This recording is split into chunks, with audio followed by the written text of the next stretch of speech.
জাতীয় আন্তর্জাতিক ক্রীড়া দিবসে আমাদের খেলোয়াড়দের এক কথা একটা মিলন মেলা। এতে মানুষ জানেই বুঝতে পারে যে একটা ক্রীড়া মিলন হচ্ছে, সবাই একসাথে হই, আমাদের খুব ভালো লাগে। এটা বাংলাদেশে করে, বিভিন্ন দেশে করে, আমাদের দেশেও করতেছে, এটা আমাদের খুব ভালো লাগে।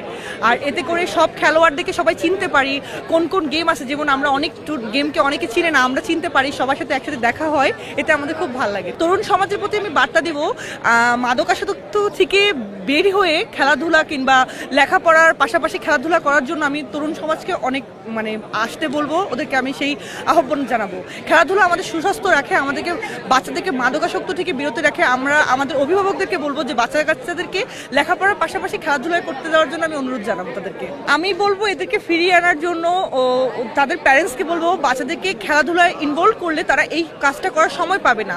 তাদের সুস্বাস্থ্যের প্রতি তখন তাদের শরীরের প্রতি তাদের সুস্বাস্থ্যটা ঠিক রাখার জন্য তাদের অনেক মনোযোগ চলে আসবে, তখন তার সাথে লেখাপড়া করারও তাদের আগ্রহ বাড়বে। আমি বলবো গার্জিয়ানদেরকে উচিত যে বাচ্চাদেরকে খেলাধুলা করার আগ্রহ করার জন্য যে ফ্যামিলিরা উইলিংলি বিভিন্ন ফেডারেশনে কিংবা স্কুলে কোনো খেলাধুলা হলে তাদেরকে বাচ্চাদেরকে দেওয়ার জন্য। আমি এটা বলবো বাচ্চাদেরকে খেলাধুলা করার জন্য ক্রিকেট, ফুটবল এগুলো কিনে দেওয়ার জন্য। এতে করে আমাদের বাচ্চারা লেখাপড়ার পাশাপাশি খেলাধুলাটাও ঠিক রাখবে।